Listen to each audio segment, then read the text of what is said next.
Assalamualaikum warahmatullahi wabarakatuh. Selamat sore Ibu dosen pengampu mata kuliah Auditing 1 dan teman-teman lainnya yang berbahagia. Pertama-tama, marilah kita panjatkan puji dan syukur kehadiran Allah Subhanahu wa taala yang telah memberikan kesehatan dan keselamatan sehingga kita dapat berkumpul di Zoom meeting kita pada saat hari ini. Adapun topik yang akan kami bahas yaitu mengenai bukti audit. Baiklah, saya Wafomena Nabila Nursid, BP 19110024 sebagai moderator dan 3 rekan saya yaitu yang pertama Kak Anita Febrina, BP 19110022, yang kedua Sri Wahyuni, BP 19110023, dan Salma Alia, BP 19110025. Baiklah, saya tidak akan memperpanjang mukadimah, langsung saja masuk ke materi pembahasan kita, yaitu yang pertama mengenai hakikat bukti audit. A. Hakikat bukti audit. Keputusan utama yang harus ditetapkan oleh auditor adalah menyangkut banyaknya bukti pendukung yang memadai untuk dikumpulkan, agar auditor merasa yakin bahwasanya unsur-unsur laporan keuangan dan semua laporan lainnya dari klien dibuat sewajarnya. Pertimbangan ini penting karena tingginya biaya pemeriksaan dan penilaian seluruh bukti yang tersedia. Sebagai dasar menyatakan pendapat atas laporan keuangan auditan, auditor mengumpulkan bukti audit.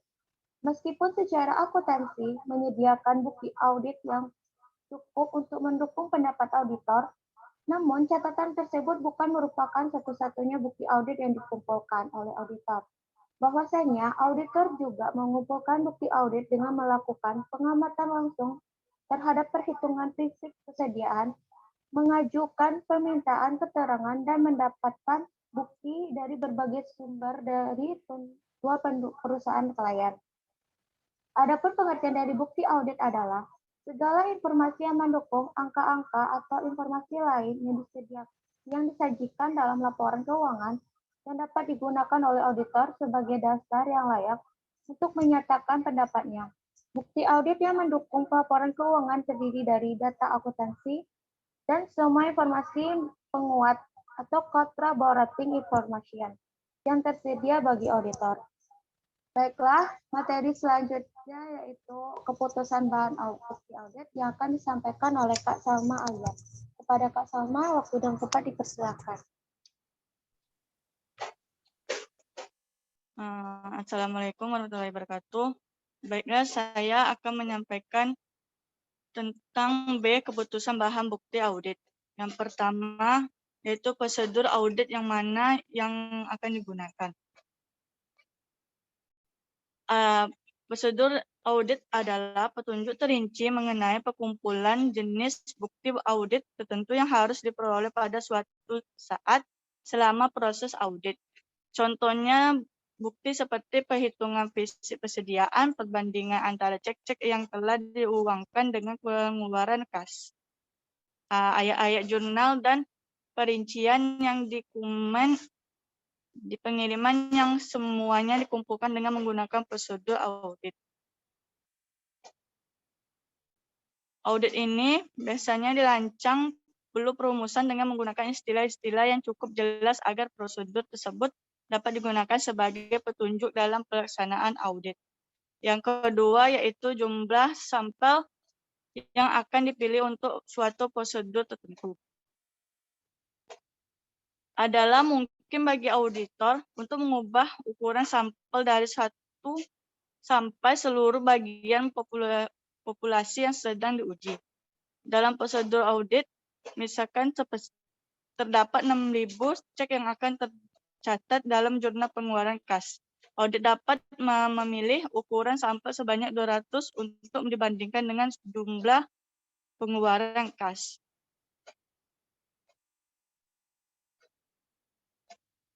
Yang ketiga,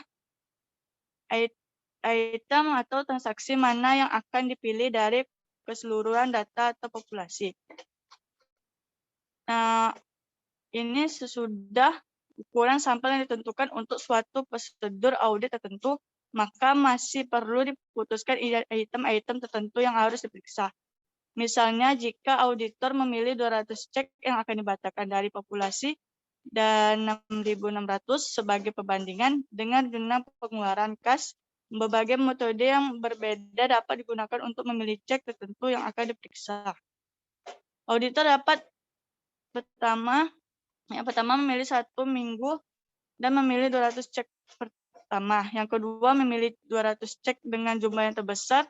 Atau yang ketiga memilih cek-cek secara acak dan atau memilih cek-cek yang menurut pendapat auditor yang mengandung kekeliruan dengan menggunakan kombinasi dari metode-metode yang sudah dijelaskan.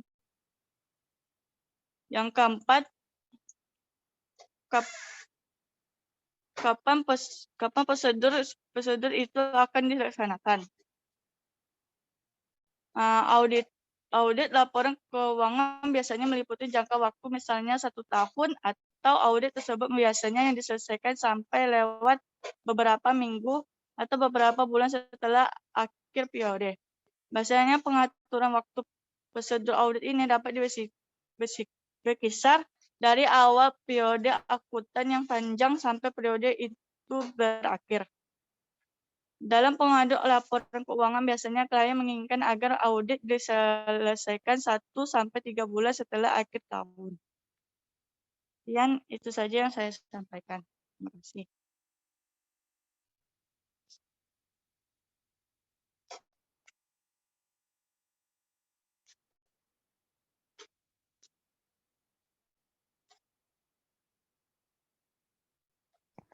Baiklah, terima kasih kepada Kak Salma. Selanjutnya yaitu keadaan bukti audit yang menyimpulkan yang akan dipresentasikan oleh Sri Wahyuni. Kepada Sri Wahyuni dipersilakan. Baiklah, Assalamualaikum warahmatullahi wabarakatuh. Saya Sri Wahyuni akan menjelaskan materi selanjutnya yaitu keadaan bukti audit yang menyimpulkan. Standar ketiga, kerja lapangan mensyaratkan bahwa auditor harus mengumpulkan bukti yang kompeten untuk mendukung pendapat yang dikeluarkan. Karena hakikatnya bukti audit dan pertimbangan biaya pelaksanaan audit itu sendiri tidak menentukan bagi auditor untuk yakin 100% bahwa pendapat yang dikeluarkan adalah benar. Ada 5 faktor penentuan dari bukti yang meyakinkan adalah, yaitu yang pertama, kompetensi. Kompetensi merupakan tingkatan sampai di mana suatu bukti dianggap kompeten sekali. Bukti tersebut akan banyak membantu auditor dalam meyakinkan bahwa laporan keuangan disajikan dengan wajar. Faktor yang kedua yaitu kecukupan bukti. Kecukupan bukti yang diperoleh akan menentukan apakah bukti itu cukup. Karena itu, ukuran sampel yang dipilih oleh auditor adalah penting dalam menentukan kecukupan bukti. Yang ketiga, ketetapan waktu. Ketetapan waktu dari bukti audit dapat menyangkut saat dicakup oleh audit. Biasanya bukti audit untuk diperkirakan neraca akan lebih meyakinkan apabila bukti itu didapat sedekat mungkin dengan tanggal neraca. Yang keempat, hakikat gabungan. Masalah meyakinkan bukti hanya dapat dievaluasi setelah mempertimbangkan gabungan dari kompetensi. Yang kelima, masalah biaya dan meyakinkan bukti. Pengambilan keputusan mengenai bukti untuk audit tertentu, baik biaya dan masalah meyakinkan bukti harus dipertimbangkan. Jarang terjadi bahwa hanya ada masalah bukti, meyakinkan bukti harus dipertimbangkan untuk pengujian informasi. Biaya dan meyakinkan bukti dari suatu alternatif yang ada harus dipertimbangkan sebelum memiliki jenis bukti yang terbaik. Baiklah, sekian dari saya. Selanjutnya saya kembalikan kepada moderator. Baiklah, terima kasih kepada Sri Wahyuni. Materi selanjutnya yaitu tujuan bukti audit yang akan saya sampaikan sendiri. Tujuan umum audit atas laporan keuangan adalah untuk menyatakan pendapat Apakah laporan keuangan klien disajikan secara wajar dalam semua hal yang material sesuai dengan prinsip akuntansi berterima umum di Indonesia? Sebab kewajaran laporan keuangan sangatlah ditentukan integritas berbagai asersi manajemen yang terkandung dalam laporan keuangan. Maka hubungan antara asersi manajemen dengan tujuan umum audit dapat digambarkan sebagai berikut. Asersi manajemen keberadaan berhubungan dengan tujuan umum audit, aktiva dan kewajiban entitas pada tanggal tertentu dan transaksi pendapatan serta biaya terjadi dalam periode tertentu. Yang kedua, asersi manajemen kelengkapan berhubungan dengan tujuan umum audit, semua transaksi dan akun yang seharusnya telah disajikan dalam laporan keuangan. Yang ketiga yaitu hak dan kewajiban berhubungan dengan tujuan umum audit, aktiva adalah hak entitas dan utang adalah kewajiban entitas pada tanggal tertentu.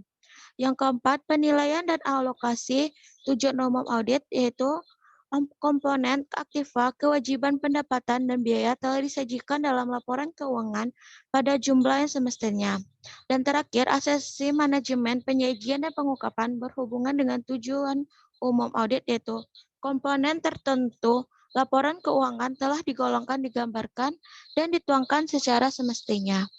Baiklah, materi selanjutnya yang akan disampaikan oleh Kak Anita Febrina. Kepada Kak Anita Febrina, waktu dan tempat dipersilakan. Baiklah, terima kasih saya ucapkan kepada moderator atas kesempatannya. Untuk materi selanjutnya akan saya jelaskan yaitu jenis-jenis bahan baku audit. Dalam memutuskan prosedur audit aman yang akan digunakan, sebenarnya ada 7 kategori umum bukti audit yang dapat dipilih oleh auditor, yang mana di sini kami menampilkan 5 dari pembagiannya. Yang pertama yaitu pemeriksaan fisik. Pemeriksaan fisik adalah pemeriksaan atau perhitungan dihubungkan dengan persediaan dan kas. Tetapi dapat juga ditetapkan dalam verifikasi surat-surat berharga, resel tagihan, dan aktiva tetap berwujud. Pemeriksaan fisik yang merupakan cara langsung untuk menguji apakah aktiva memang benar-benar ada, dan biasanya dipandang sebagai salah satu jenis bukti audit yang paling dapat dipercaya dan berguna. Dan pada umumnya, pemeriksaan fisik merupakan cara objektif untuk mengecek kuantitas maupun keterangan mengenai aktiva tersebut. Dalam beberapa kasus, pemeriksaan fisik juga merupakan metode yang bermanfaat untuk mengevaluasi kondisi atau kualitas aktiva. Akan tetapi, pemeriksaan fisik bukan merupakan bukti yang cukup untuk menguji bahwa aktiva yang benar-benar dimiliki oleh klien.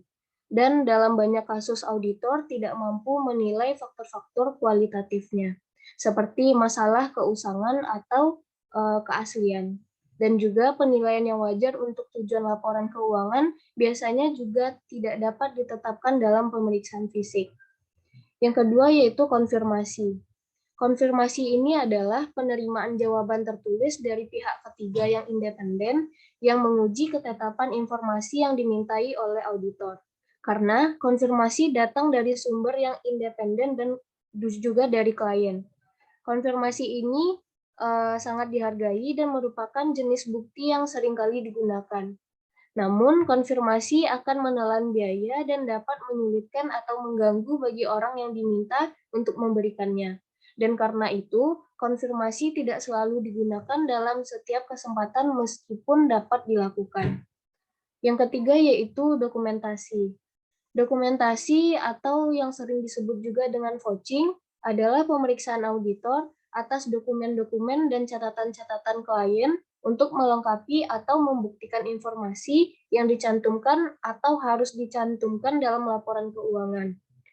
Dokumen yang diperiksa oleh auditor adalah catatan yang digunakan klien untuk mengumpulkan informasi dalam pengelolaan usahanya secara terorganisir. Karena setiap transaksi dalam perusahaan, klien biasanya didukung oleh paling sedikit satu dokumen dan akan ada banyak jenis bukti semacam ini yang tersedia. Yang keempat yaitu observasi. Ini merupakan usaha yang memperoleh informasi tertulis atau lisan dari klien sebagai jawaban atas pertanyaan dari auditor. Meskipun banyak bukti diperoleh dari klien melalui pertanyaan, namun bukti tersebut biasanya tidak dapat dianggap meyakinkan karena sumbernya tidak independen dan dapat bersifat berat sebelah atau menguntungkan klien. Dan selanjutnya yaitu karena tidak ada di slide, saya akan menjelaskan dua lagi, yaitu ketetapan mekanis. Yang mana pengujian ketetapan mekanis menyangkut penelitian kembali terhadap sampel perhitungan dan pemindahan informasi yang dibuat oleh klien selama periode yang diaudit. Penelitian mencakup prosedur seperti pengalihan kembali, faktur penjualan, dan penjualannya, penjumlahan angka-angka jurnal dan buku tambahan, serta pengecekan kalkulasi beban, penyusutan, dan beban yang dibayar di muka. Selanjutnya yaitu ada prosedur analitis. Prosedur analitis ini merupakan menggunakan berbagai perbandingan dan hubungan untuk menentukan apakah saldo-saldo perkiraan tampak wajar. Perhitungan auditor sendiri umumnya merupakan informasi yang dipakai untuk prosedur analitis ini. Dan prosedur analitis harus dilaksanakan pada tahap awal audit untuk membantu memutuskan perkiraan-perkiraan mana yang tidak membutuhkan verifikasi lanjut, dan di mana bukti lain dapat dikurangi, dan bidang audit mana yang harus diselidiki lebih teliti lagi. Dan selanjutnya yaitu ada kesimpulan. Kesimpulan pada bab ini yaitu bukti audit adalah segala informasi yang mendukung angka-angka atau informasi lain yang disajikan dalam laporan keuangan yang dapat digunakan oleh auditor sebagai dasar yang layak untuk menyatakan pendapatnya. Kemudian, keputusan auditor mengenai bukti pendukung audit dapat dipisahkan menjadi 4 golongan. Yang pertama yaitu prosedur audit mana yang akan digunakan. Yang kedua, jumlah sampel yang akan dipilih untuk suatu prosedur tertentu. Yang ketiga, item atau transaksi mana yang akan dipilih dari keseluruhan data atau populasi. Yang keempat, kapan prosedur-prosedur itu akan dilaksanakan. Dan ada 3 faktor penentu dari bukti yang meyakinkan adalah kompetensi, kecakupan, dan ketepatan waktu. Dan perhatikan bahwa faktor yang disebutkan terdahulu diambil langsung dari standar ketiga kerja lapangan, yaitu hasil gabungan serta masalah biaya dan meyakinkannya bukti. Dan selanjutnya yaitu tujuan umum audit atas laporan keuangan adalah untuk menyatakan pendapat apakah laporan keuangan klien disajikan secara wajar dalam suatu hal yang material sesuai dengan prinsip akuntansi berterima umum di Indonesia. Dan kemudian dalam memutuskan prosedur audit aman yang akan digunakan. Ada 7 kategori umum audit yang dapat dipilih oleh auditor, yaitu pemeriksaan fisik, konfirmasi, dokumentasi, observasi, pertanyaan terhadap klien, ketetapan mekanis, dan juga prosedur analitis. Sekian dari presentasi saya dan juga kesimpulan, saya kembalikan lagi kepada moderator. Baiklah, terima kasih kepada Kak Anita Febrina. Kita masuk ke sesi pertanyaan. Jika ada teman-teman yang ingin bertanya, silakan di list di grup WhatsApp kita. Baiklah, sampailah kita di acara penutup. Kami dari kelompok 7 pamit undur diri, dan sekianlah presentasi dari kelompok kami. Mohon maaf jika ada kesalahan dan kekurangan. Kami tutup dengan Assalamualaikum warahmatullahi wabarakatuh.